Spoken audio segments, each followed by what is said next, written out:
Hi, this is Randy Finney with Right Side of the Chart, and this is a mid-session update for Wednesday, December 11th, 2024. It is 12:23 p.m. Eastern Time as I'm starting the video, and here's what we're going to do in this one. I've spent the bulk of today updating the trade ideas. That is the ones listed on the site. From time to time, I'll go in there. I usually get behind on moving out trades that have hit the final price target or been stopped out. Or going in, sometimes I'll list trade setups that never trigger an entry and they stay in that setup category. I'll go over that in 1 second, walk you through the trade ideas, and then I'm going to focus on what I like best as far as long and shorts and different asset classes. That's stocks, bonds, commodities. I'm going to start out here with a very brief update. I gave you one this morning.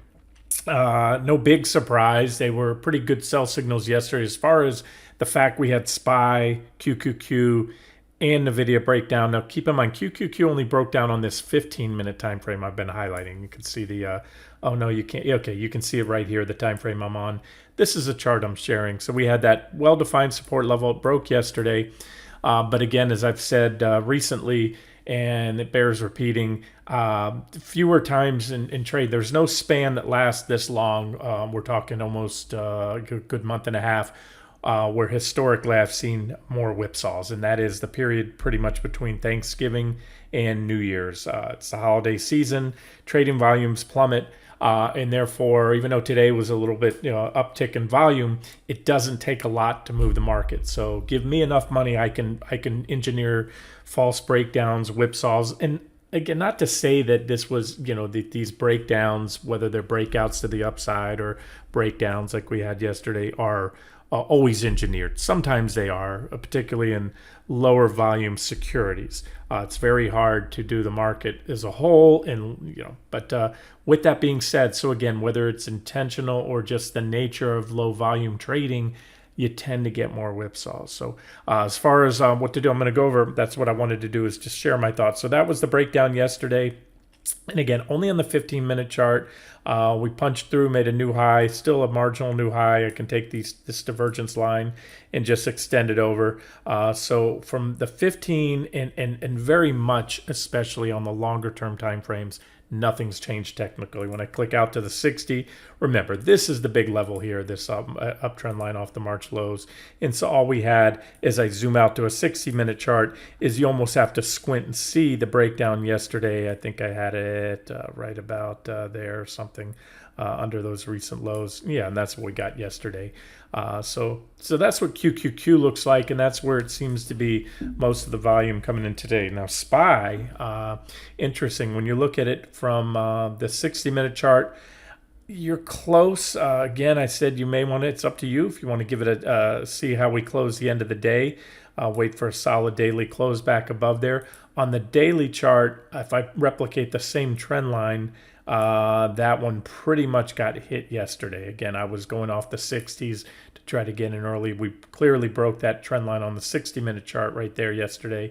And again, for all intents and purposes, I always say if you have to squint to see if you're above or below support or resistance level, then give it the benefit of the doubt. You have not taken it out. So to me, this is, again, on the 60-minute, a back test. On the daily, this is still the yellow line. I color-coded it yellow. That's the comparable to the one I just showed you on QQQ. That's the big one, the one off the August 5th lows. So all I was looking for is a break of this to take us down to there, and then ultimately break.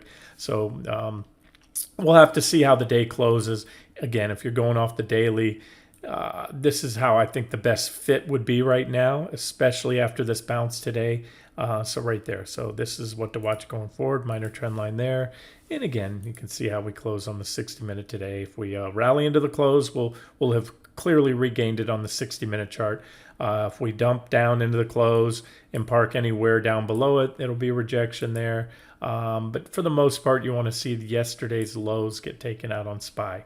Now, what's interesting, and to me, again, I think, if there's only one stock you can trade to track the entire stock market, which isn't accurate, but it's, again, if you only had one to trade, or I only had one to trade, it'd be NVIDIA. And so NVIDIA is really a sucking wind. Now, it's up today, 2.6%, but you can see it's still down below the trend line, and that one's a very, very well better defined than and more significant than that August 5th trend line on August 5th lows on SPY and QQQ. It does come in there on my 60-minute chart. That's how I have it. But this is also on the daily chart. So this one, and you can see what I've done with NVIDIA. I fattened that trend line up. I made it thicker. And I do that sometimes so you can clearly see if you've taken it out. And it comes in real tight. It captures all the reaction lows here. Again, a little too close for comfort to say it's clearly taken out, but we are below it. And on the 60-minute chart, again, right about on it. So I'm considering this right now in SPY and QQQ. I'm sorry, SPY and NVIDIA, a breakdown and a back test. So kind of where I'm going with that is I'm not trying to read too much into this today. But I would tell you this right now. I would not be adding to any shorts based on the strength of QQQ and how much it went above that trend line. I would wait, as I think I said this morning, for QQQ to move back below that support level it took out yesterday. Pretty much a break of yesterday's lows. And then if you have that on NVIDIA and SPY, you take out yesterday's lows, then you are clearly below the trend lines and you don't have to squint anymore. So that's it. So whether you stop out today, if we now, or you waited to that 11 p.m. candle or anything else, fine. You can always get back in later. If you want to give it room, wait and see what happens today, tomorrow. But again, just know this, it's holiday season. And honestly, if I didn't, run this website and a service of getting analysis out to you, I would be mostly on vacation between Thanksgiving and Christmas. Again, it's just been my experience. Swing trading gets extremely more difficult because of the whipsaws. You get false breakouts on the long side, buy signals, and false sell signals. And there is also that holiday seasonality. All right, let's move on. I want to get to the trade ideas, show you what I've done here, updating these. Oh, before I move away from the market, what I noted all day today, very important too. I'm not super one day doesn't make a trend kind of thing, but yields continue to rise. So if you recall, went into the holidays, into Thanksgiving and vacation, bullish long treasuries, talking about this divergent low. Then we had a breakout. And, treasuries, if you analyze any security over the last year, that's probably my, the highest success rate on these. We've been able to have highlighted all these major charts, even some bigger ones you don't see here on the 60-minute chart. And, I told you when I got back on Monday that I think it was right here, that was it. That I think that was a good time to exit treasuries. I told you the RR was no longer favorable to stay long, probably get a little pullback. And so what that is, that drop, and we continue to drop. This is a 30-year. It's typically what I trade. You get more bang for your buck than trading the shorter term 10-year or the 5-year. But yields continue to rise. That means treasury prices going down. Stock market's ignoring that. Remember, we're not in the danger zone yet. Let me go to IEF. Yields were down slightly today, but then they turned around and moved higher, meaning IEF, the 10 years down. And we're getting back to that level of concern. Remember that I gave you all the way back in the beginning of the year, early in the year. Orange zone is where the market really starts to take note.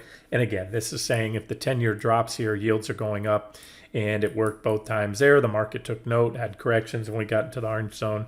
But most important thing, too, is I've mentioned that, when I was listing these zones, that they're also a function of the time. The longer interest rates stay elevated, or especially if they uptick, the bigger impact it's going to have on the economy and the market. In other words, if you had a surge in yields and bonds tank down and then went like this, it doesn't affect the economy as a whole because there's just that one very small window. It might delay some closings or cancel closings on deals on houses or real estate deals that were supposed to happen. But for the most part, people can push back a closing and then boom. So if it's just temporary, but when rates stay at this level, especially if they tick down lower, we should see an impact. But that's not a day-to-day thing. It's more of a function of just where are we at, where are rates trending. So I just wanted to mention that. Now let's go to the trade ideas.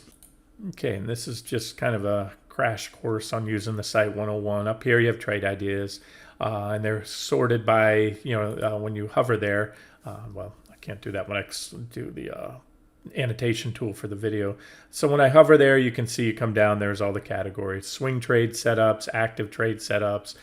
You should obviously see an unlock key because that's premium content only. And if you signed in, if you came into the site and you weren't signed in, that key is going to be locked and you can't access those. So they're by setups. And, if you click on swing trade setups up top, it'll tell you what the definition right here. Trade setups are potential swing trades or longer term investment candidates that are setting up in a well-defined chart pattern.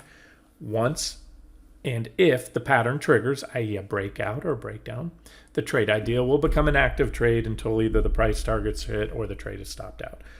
Some active trades also remain in the trade setup category after triggering, as long as they still provide an objective entry. Therefore, many trades on this site will often be assigned to multiple categories. So that's all of them right there, but I'd like to drill down. If you're looking for longs, then you click on just long setups. And that's what I did today. I cleaned this up to the best of my abilities. Now let me explain that.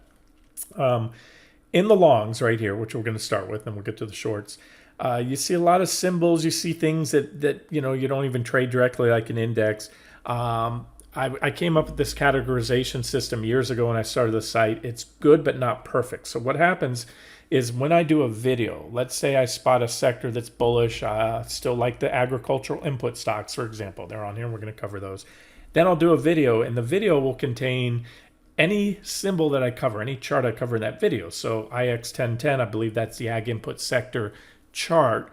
And then you have all the components I cover. Now, sometimes, if I go over a dozen components and I'm bullish on the sector, I might be bullish on 8 of those might look good, but 2 of them actually might be bearish, and I highlight and I talk about that in the video. Is these I wouldn't take long, or I'd actually go ahead and short these 2. Let's just say they're going to show up on that category. So the best thing is when you scroll down, if you're interested in any one, let's say here's CF. This is one of the ag input stocks. So I click CF, which I just did. I don't know if you can see the click.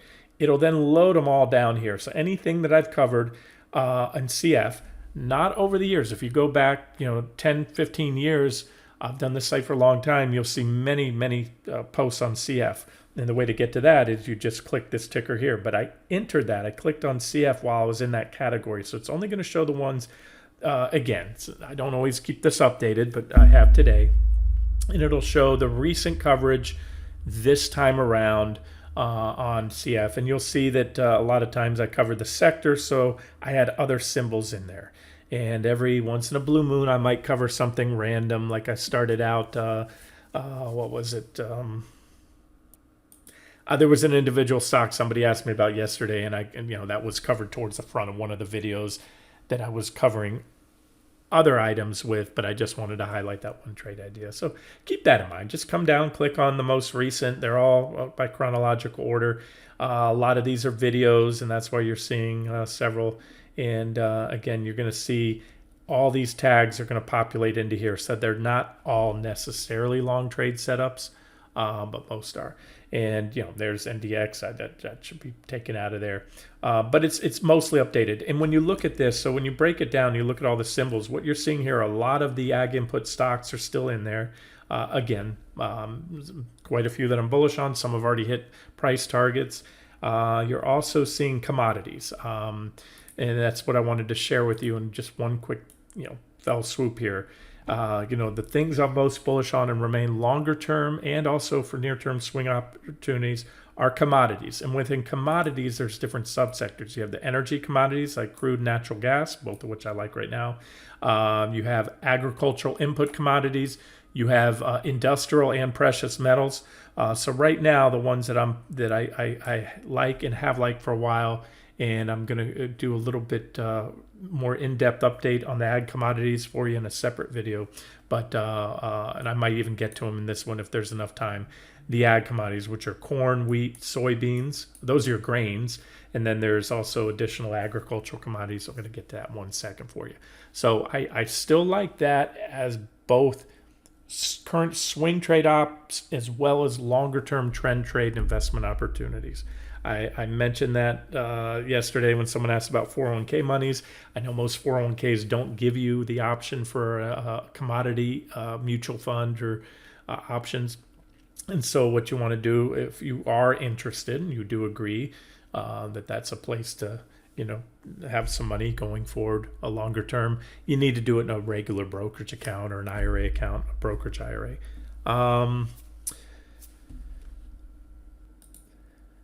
I'll get into some of those. I want to give you updates on a couple of those here. Let me just add on what else is in here.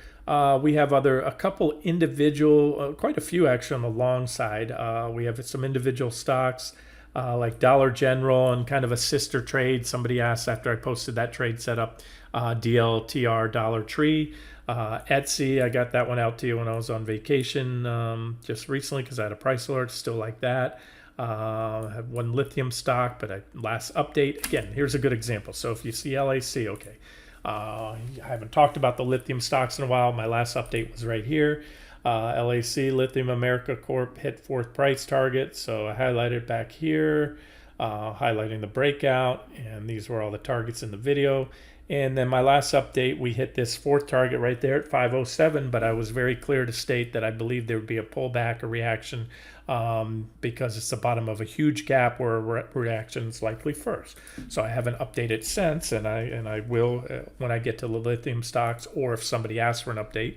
But that was it. So it's a good time to take profits and recycle back in on a pullback. I don't see a very objective level, but I do still think it ultimately worked its way up there. That's still the final target.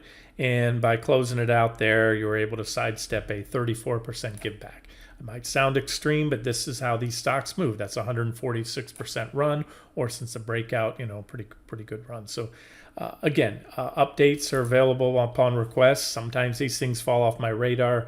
I just wanted to kind of show you how to use the trade idea categories there. And so, to summarize, on the long or bullish side, commodities I like. Ag commodities in particular. I'll get to the ag commodity ETF in a second. Was it DBA, I believe, and ag inputs stocks. They haven't really gone hard yet. Some have hit targets, some haven't. But I'm going to get to, if not in this video, I will follow up.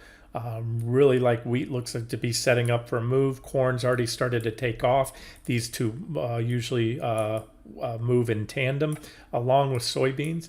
And so there's a bit of, some alpha to be milked off this. I think wheat will go ahead and catch up to corn soon. And again, I'll try to get to that 1 second for you. You can see in here VXX. Well, actually, that's been a long time since I covered that one. VIXY covered yesterday. Let me get to that. I want to show you real quick what's going on. So the futures are the purest play for the VIX. Remember, you and I can't, nobody can buy the spot VIX, which they talk about on CNBC, the VIX index, VIX volatility index. It's an index based on a methodology on put call buying on the S&P 500. You have to use derivatives that then track the VIX, such as VIX futures, which we're looking at here, options on those futures, or ETFs or ETNs, VIX futures, that actually then turn around and trade the futures. So you can either pay a mutual fund company or an ETF company to do it for you. They're going to have expenses and fees, or you can open a futures account and trade them directly yourself. My preference, but I understand not everybody understands all the inner workings of futures. So yesterday, we never really got anything clear breakout. This is the same bullish falling wedge I gave you yesterday. So we had the indexes break down. It was later in the day, and the market, at least the VIX, wasn't concerned about that. So this is still a setup here. You could have took it yesterday. We're down a little today, but not a lot. You can see that we tried to. I didn't even try to break out. That's effectively right on the line there. And the VIX is down, rightfully so, especially with such a big gain. We're up 0.85% on ES right now. The NASDAQ's up much harder. Today's rally, I'm noting, is about the typical Mag 7 is pretty much what's rallying the market. The S&P is lagging. In other words, the S&P is down. It's only up half of what the NASDAQ is. So that's why the VIX isn't responding so poorly. So still keep an eye on this and watch that for a breakout. I consider that still a setup right there if the VIX breaks out. Again, we're going to need to see what I started the video with. You're going to need to see SPY breakdown, especially on that minor uptrend line. If you want to, be safe, use a daily close, and this one right here, and then that should take us down to the next level. In which case, the VIX would break out if we do that of that wedge I just showed you on the 60-minute chart. If we drop here, and then the VIX would explode if and when I think that trend line goes. Otherwise, this trend remains intact right there, the bull trend. Okay, so in addition to those sectors, commodities, which then can be subdivided into your energy commodities, which I'm intermediate and longer term bullish, as well as right now near term. Agricultural commodities, same thing there. And then depends on, break it down to industrial. Industrial commodities, the metals are all, they've marched to their own drumbeat. Palladium, platinum, copper, steel, those are all going to do their own things at different times. Individual stocks, again, Etsy throughout the other day. We have Dollar General and or Dollar Tree if you want. Again, a lot of these that are in there are the ag input stocks. China, let's just update China real quick. It's been a while since I updated that. Still looking good. China's trying to, their darndest to stimulate the market. So this one right here, gosh, I'm trying to remember where we added it. I think after on the pullback here to the breakout, we broke out PGJ, the one of two big China ETFs. You can use FXI as well. Broke out back test. I think I had it right here. We went up close to hit T1, pulled back a little, but we hit this uptrend line, which I believe in the last update was highlighted as well. And so far we bounced and we went on to hit T2. So we just hit T2. Let me check.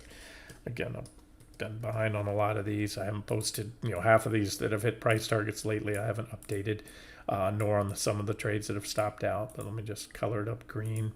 So that's it. So the way it works is, you hit one, you get a reaction usually at the first target. And then once a target's been hit, meaning that resistance level, it opens the door ultimately for a breakout above. But like I like to say, resistance is resistance until unless taken out. So if we can rally back up there, pop T2, then we should run us up to T3, which is currently, as of now, my final target on that one.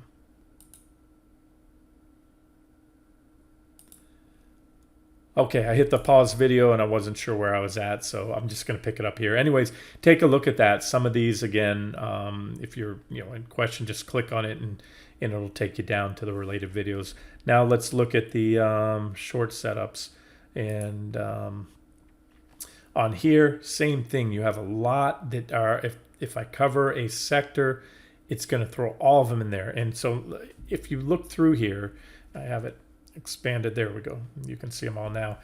The main sectors that I've been highlighting on the short side that are still, I believe, what I consider active trades. And some of these are setups. Remember, a setup is untriggered, but then some of these have already triggered. So you have in here biotechs, a lot of biotechs. I cover the biotech sector, semiconductors, and that's why you see so many semis in here.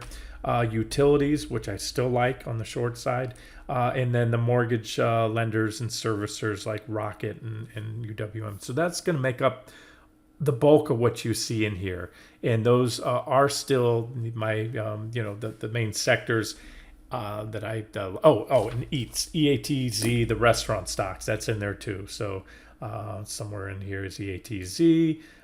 You can, there it is right there. So you can sort them by symbol or by date. That's useful too, to see the most recent stuff covered there. And so you see a lot of restaurant stocks. That's why it looks like so many short trade ideas, but it's really a combination of those sectors: biotech, semis, utilities, mortgage lenders, and and I did add the home builders yesterday, ITB, XHB as well, as a sector to with a short setup. All right, so let's go into those real quick. Let's just hit the main sector ETFs, and then that way I can wrap it up and then do another video covering some of the individual commodities that I like. XBI, Spiders, Biotech Sector ETF. I did cover this one just recently, so I'm not going to spend a lot of time on it. But again, you'll see a lot of individual biotechs when I do a video covering that. Hit T1, bounced, and back tested this trend line right here. and starting to roll over. So I still maintain all these targets all the way down to at least T4, but still leaving this as a final target for now.